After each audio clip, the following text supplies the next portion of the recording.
Okay, let's work on this image and show you what are the adjustments that I regularly do to imagery that I like to submit for stock photography. I have an image here that I shot with the Sony Alpha 7 III at the entrance of Zion National Park in the beautiful state of Utah. And this is how the image comes out of the camera. There's no other um, manipulation at the moment. There's no enhancement. This is how it comes out of the camera.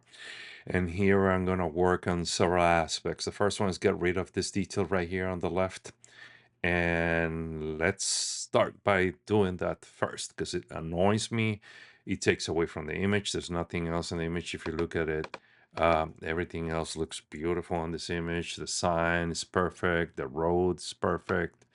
Um, the landscape's beautiful, but there's this car here that I couldn't avoid, and maybe I didn't see at the time of taking this image. This image was taken back in 2009, long time ago. So let's get rid of that first because it annoys me a lot. So what I'm gonna do is I'm gonna open Photoshop, which I already have open, and the image has been sent. Now we're in Photoshop, and Photoshop, I'm very quick, so I'm just gonna select this. No, let's do a better selection because we want this to be perfect, right? So I'm gonna select the truck first, and then I'm gonna work on the shadow. So I got rid of the end of the truck, and now I'm gonna get rid of the shadow here. Okay, and the closer you work to the image, the better. Now, I mean, created some sort of let's see how it looks before and after, before.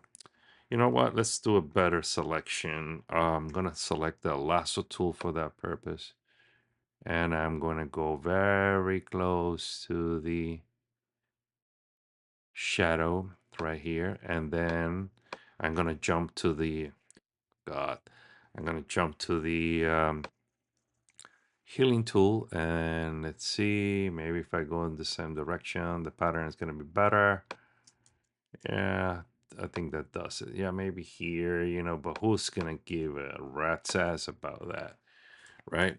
So here I have the image now. There's no truck, there's no excuse, there's nothing interfering. Let's double check on that. Um, I don't know. There's something I don't like about the healing tool. It always leaves these patterns that are really spice. See? Beautiful.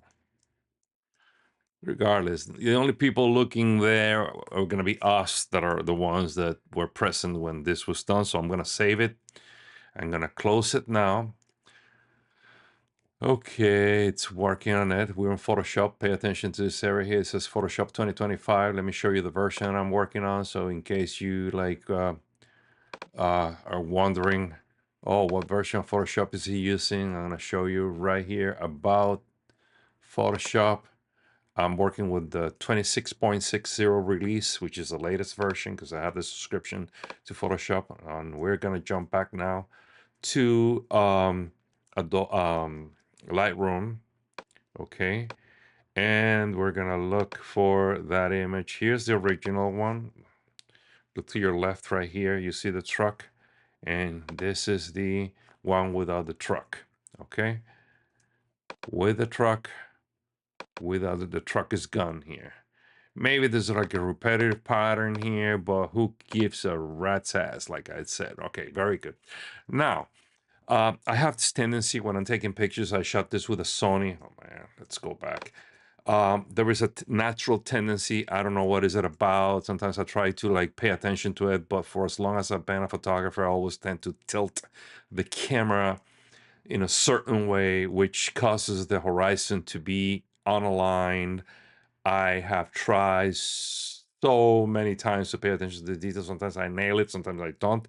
This is obviously one that I didn't because I don't.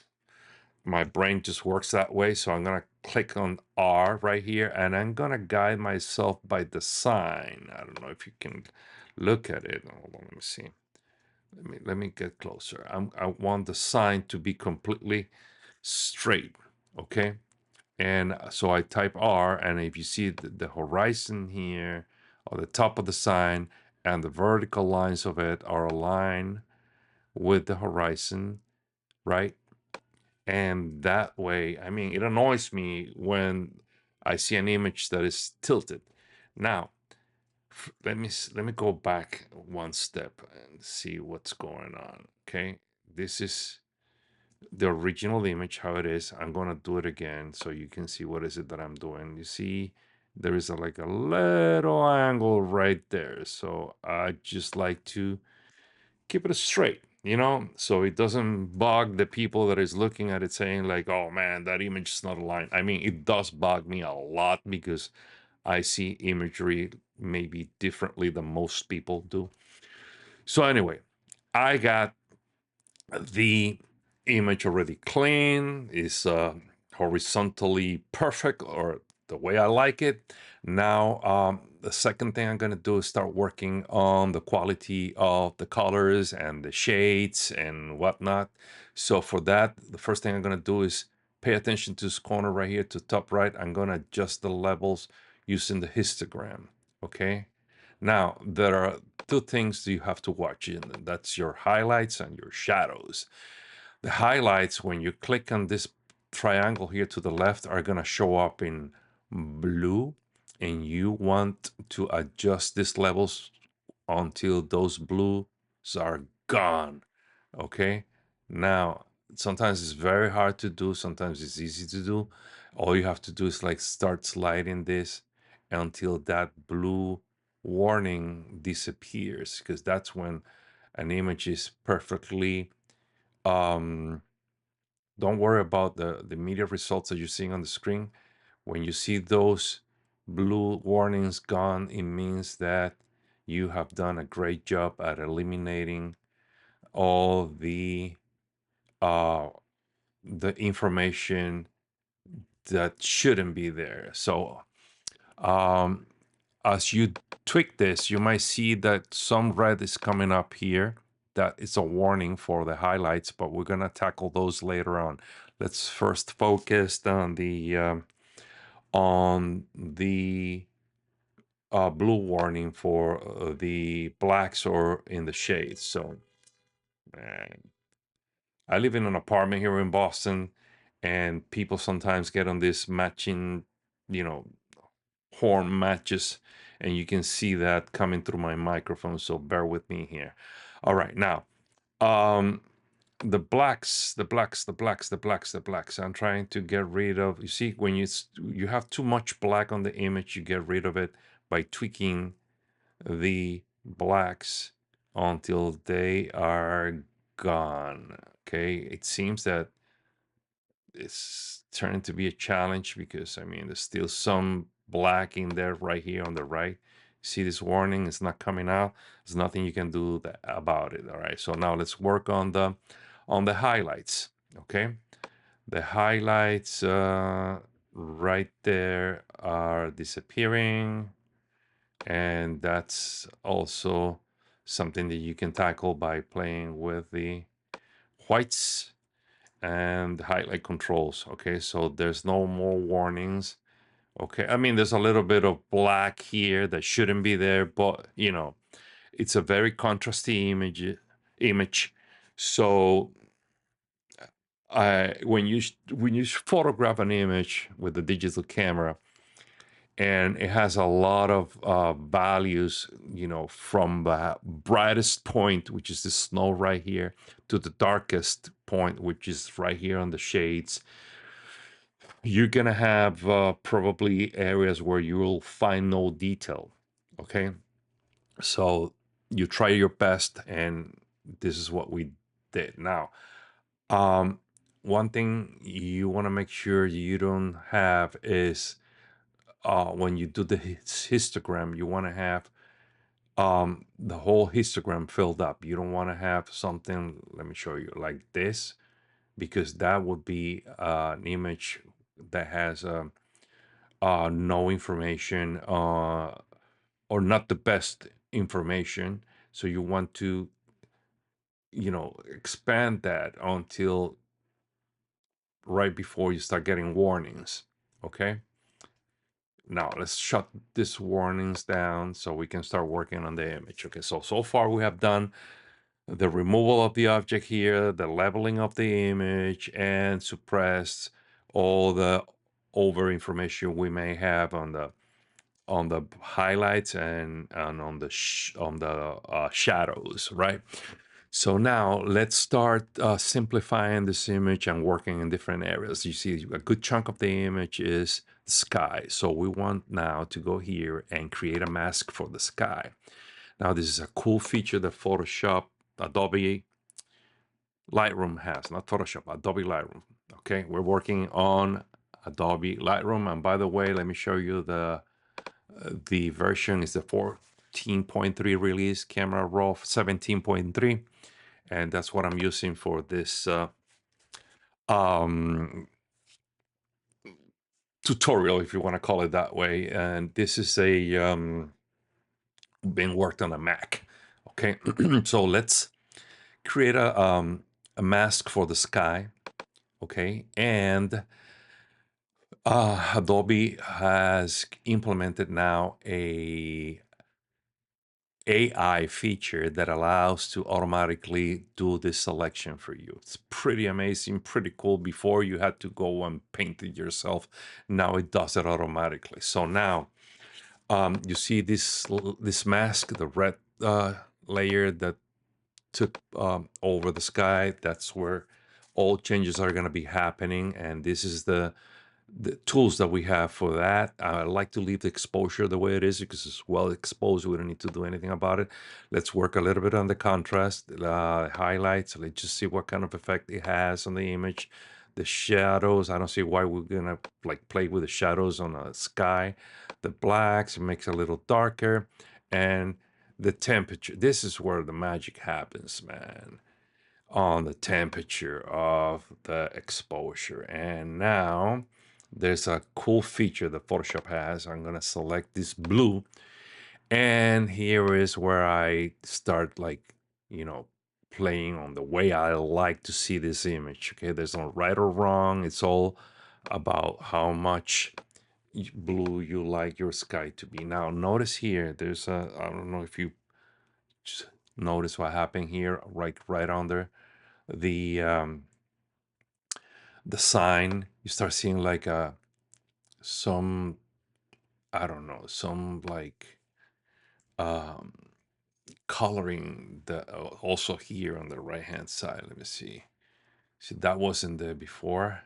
It's a product of the adjustments that we're doing. And I don't know, I don't like to see something that doesn't look natural the way the eye would see it. So that is definitely something that I don't want to see it happening. So anyway, we got our sky down to the color we want. Let's move on. Okay, now we're gonna create another mask for the rest of the image. Okay, and we're going to select the landscape. Now, automatically is detecting the landscape here on this image, and it says that the sky is one, the mountains is another one, and the vegetation, and the artificial ground, which is the road, and the natural ground. Pretty cool, huh? Let's do one of each, vegetation and the mountains. So we're gonna leave the sky out because the sky is already um, selected on a different mask, so we don't have to worry about that. Let's go to the vegetation and let's play with the vegetation. We're gonna remove the overlay view and start working. We want that green to pop and look like, like green should look, right? So we're going to go and within that mask, select the green. And we don't want that brownish look. We want that like the green alive and beautiful, you know, nature color, which is green. I don't know if you guys noticing here. I mean, sometimes it's very subtle, and I like it to be like that. I like to be subtle. I think that when you like go above and beyond, then changes and manipulations on an image, I always say they have to be subtle so people don't know that that image has been worked on. Because when you go above that limit or above that edge, then the image looks like it's been worked on and manipulated, and then it sucks. All right, let's go and work on the road. The road, I guess they use the same kind of sand that they have over there, and it always has this reddish um, feel to it, which doesn't look like a regular road that we're always used to witness in all the paths of the world. So I'm going to take a little bit of that reddish color right there by making the temperature a little cooler. And remember, this is only affecting that part of the image, the road. Okay. So before, let me show you how it was before. Before was like that, and now we took a little bit, and by adding blue, it looks like more of a natural feeling to the image. I mean, like, okay, that looks like a road I have on my neighborhood. All right, so cool. We got took care of of the uh, the road. We already did the vegetation. Now let's go to the mountains in the back. Now, if you, for example, this right here, this mask is not part of a mountain, we can simply take a brush and subtract. Okay, subtract with a brush. Let's make us let's make that brush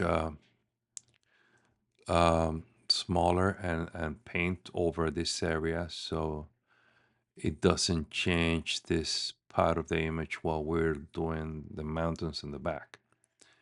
Okay, we're just like removing that. Now the size, the adjustments here, the density, the flow, the size, everything on this brush is being adjusted here. And now let's go and work on these mountains. Okay, so now let's remove that layer overlay so we can see what the hell is it that we're doing.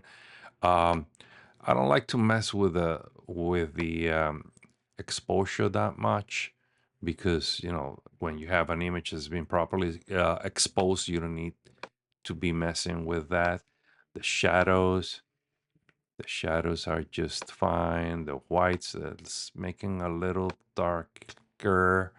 And then let's just put a little bit of black so it pops in the back. And then one thing I'm going to do, and I love to do with this type of terrain, is to add a lot of texture. Why do I have texture? Because it makes it look like, you know, like all these little details of the rock come up, and I like that. And here I'm going to increase the sharpness of it. Now, I got my mountains in the back taken care of. Now let's move on to the natural ground. This is it. Well, by AI, um, the Lightroom selected all the natural ground on the sign and everything. So let's play a little bit with it. Let's just put some sharpness. Let's put a little bit of texture, because it's beautiful, man. These rocks are just beautiful, and the color is just amazing. And that's it. I think that we are where we should be. Maybe there is a little coloration here that just went a little bit overboard. Let's see how that can be faded. Uh, just leave it like that for the time being. Could change that maybe around here. Let's see. This is the overall image. No, let's leave it like that for now and see what comes off of it. All right.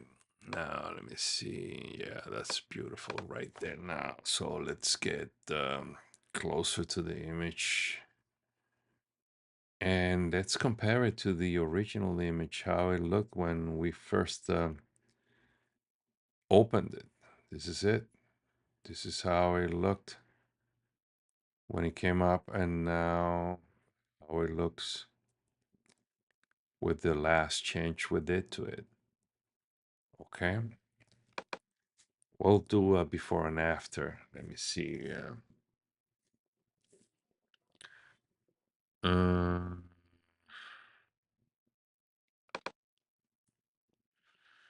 there is an option here to see the before and after, but I don't remember. Let's see, before,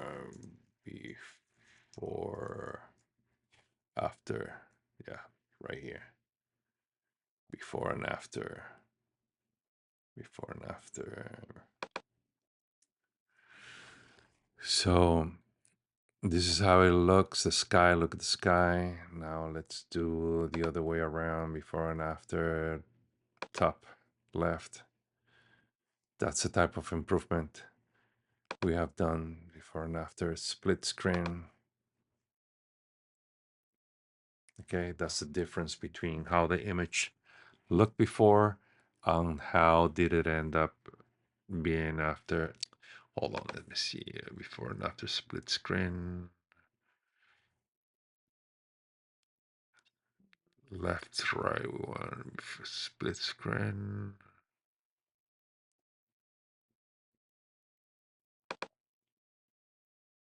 Swap.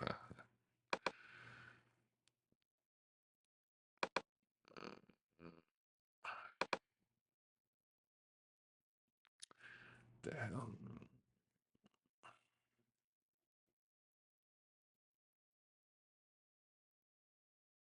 Mm.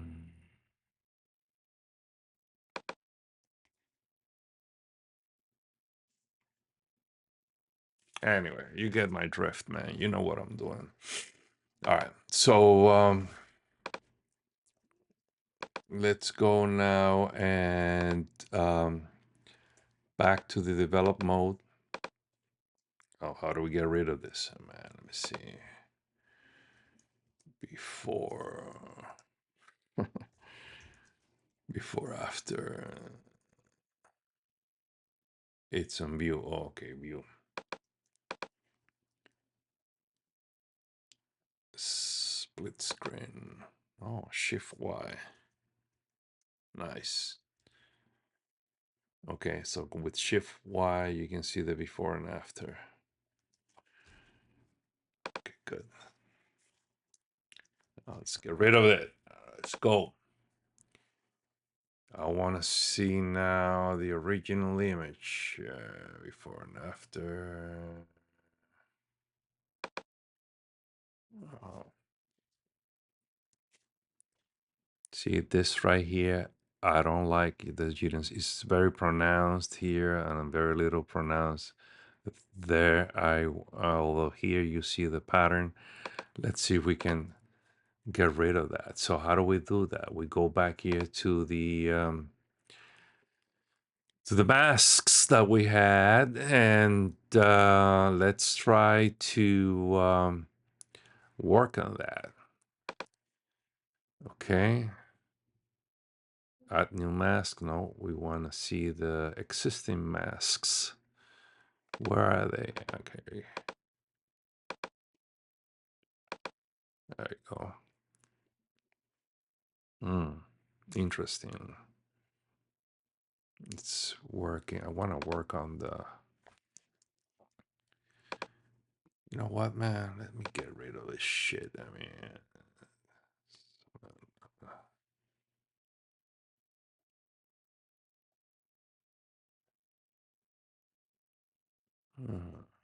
How do I get rid of this before and after shit? I want to. No.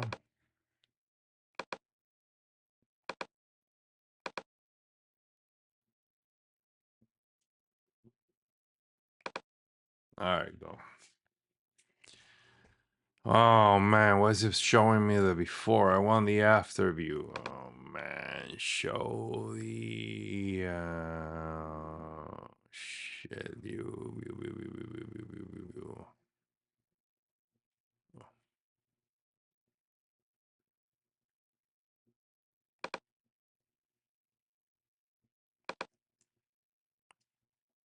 Okay, here we are. Now let's go back to the artificial ground. I think this is where we screwed up, or I screwed up. Yeah, this is it. That's where I created this huge difference. So let's subtract. Okay, we were gonna use a brush, and we're going to paint this area here so it doesn't look that pronounced, you know, and that's it. We got rid of a. Now let's check because I'm seeing something here that I don't like. See how this, man, these motherfuckers, they all came out on the weekend.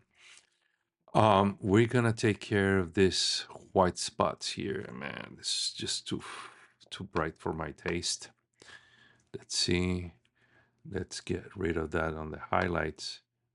We're going to why? Oh, because I'm in the wrong layer. Okay, very good. I'm in the wrong mask. Let's go to the that was called the natural ground. Okay, let's just get rid of it. Highlights. There you go. Beautiful. Okay, so that's our image there, completed. Let's put it big one and beautiful. Nice. So this image is, to me, to my taste, is done. Maybe you would like to continue working on your images, you know, but one of the most important things about manipulating images and adjusting them, modifying them, is that you need to know where to stop. And you need to have a criteria of like, this is what I want. And once I get there, I'm going to stop, because you can keep going and going forever. And, you know, at the end, you spend 2, 3, 4, 5 hours. And then, you know, after what? So you gotta, when you start doing this, you need to go and stop at a certain point. So I'm going to save this image. I'm gonna export it, and I'm gonna put it at the end of this video tutorial so you see the full image size of it. Let me see. I'm gonna put here. This is Zion National Park, and I'm gonna export it at a 3600 pixels by 3600, and that's it. I'm gonna put it on the desktop so I can Zion and export it. And then I'm gonna add it at the end of this video so you can see it, or I can maybe post it in my website and put up a link or something. I don't know. So this is the end of the video. Okay, goodbye.